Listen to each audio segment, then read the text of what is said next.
Good evening and welcome to It's Your Call. April is National Child Abuse Prevention Month.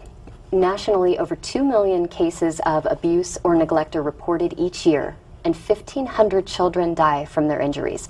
Only recently has the abuse of children come to be seen as a major social problem and a main cause of many people's suffering and personal problems. Some believe that for the first time in history, we are now beginning to face the true prevalence and the significance of child abuse.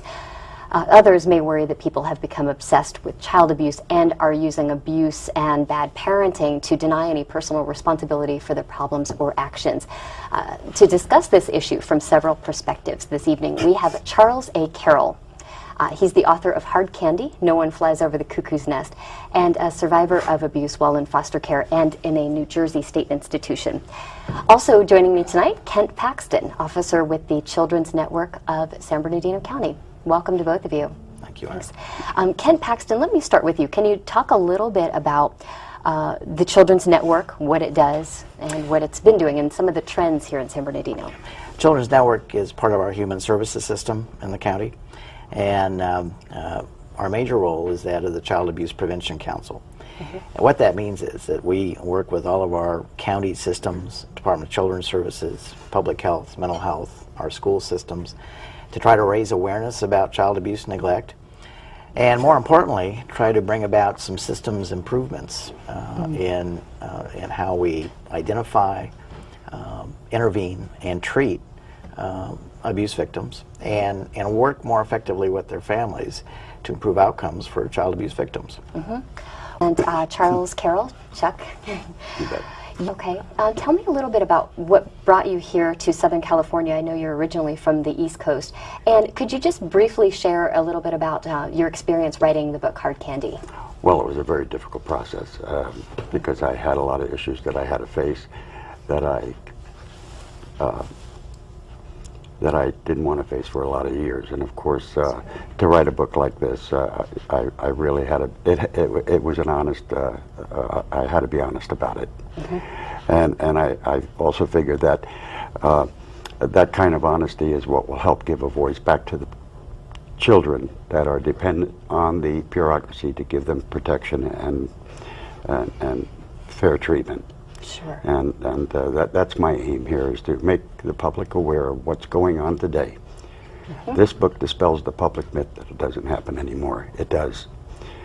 And the evidence is in Hard Candy. You'll find it all there. Right. One thing that I found pretty shocking is some of the stories of abuse that took place in the institution, the Yes. New Lisbon Yes. facility.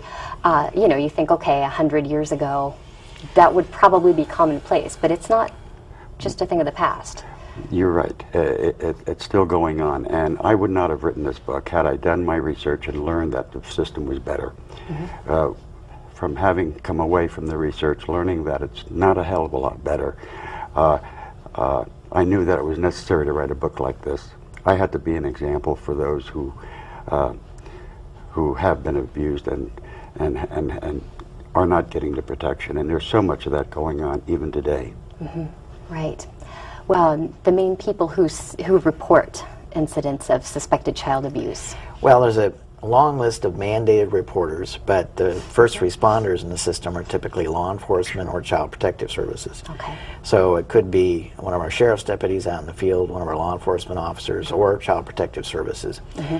And but when you look at the list of mandated reporters, school teachers, medical professionals, and now even animal control officers. In fact, historically, if you look back 100 years ago, in the city of New York, the whole child protection movement started because in New York City, animal control officers would go out to investigate animal cruelty and find children who were being abused. Interesting. And that's how that whole movement started with child protection 100 years ago. Mm-hmm. Kind of important because one of the themes I noticed in your book is that there's almost not a reluctance to speak out. That's not even a strong enough word. You didn't speak up, and other victims didn't speak up because, well, why? Well, some did. Okay. And they were either ignored or they were punished for lying. This was very, very prevalent in the institution at that time. Mm-hmm. And there was also a lot of pedophilia there. It was a melting pot of pedophiles. So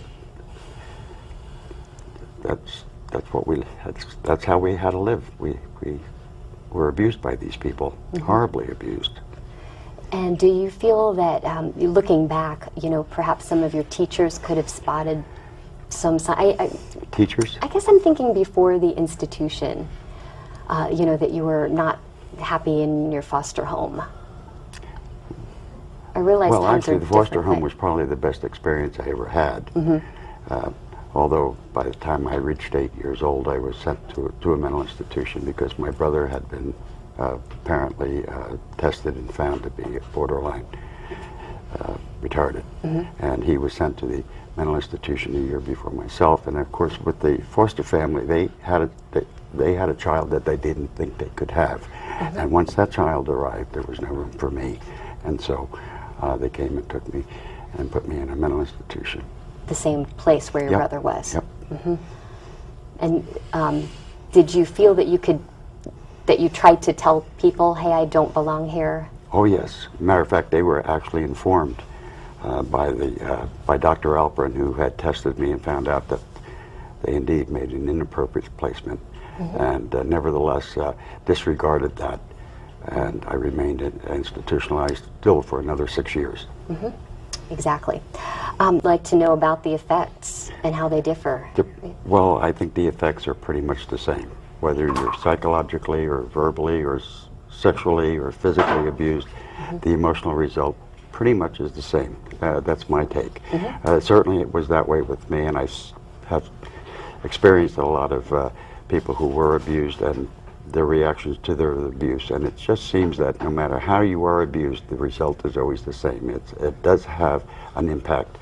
It does stain the soul, and it's something that one has to live with for the rest of their lives. It doesn't mean that life can't get better. It can get better, but and the issues some of these issues can get resolved, but it's a great struggle. It's the worst kind of offense on a child is to abuse a child.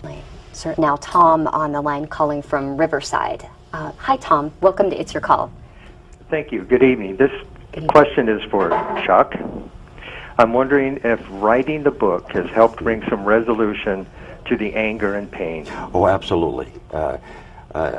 I'm a completely different person than from the person I was before I wrote this book. It released a lot of anger and a lot of emotional issues.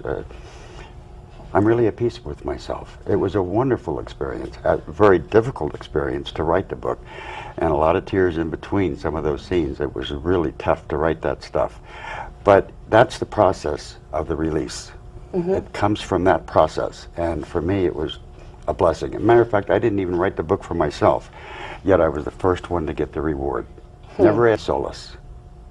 It was cathartic, and however difficult the experience was to write that book, and it took 7 years of writing this before I was willing to let it go and give it to the public. Lots of information there for victims, and there's also information there for abusers. There are websites, so we don't only have my story, but we also have a lot of good, healthy information for people who are reaching out for help and people who are need to help. Okay, very good information to have.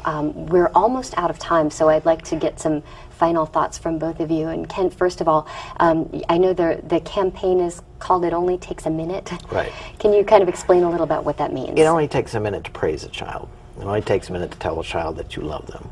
It's got a good point there, but it also only takes a minute to ruin a child. Let's never forget that.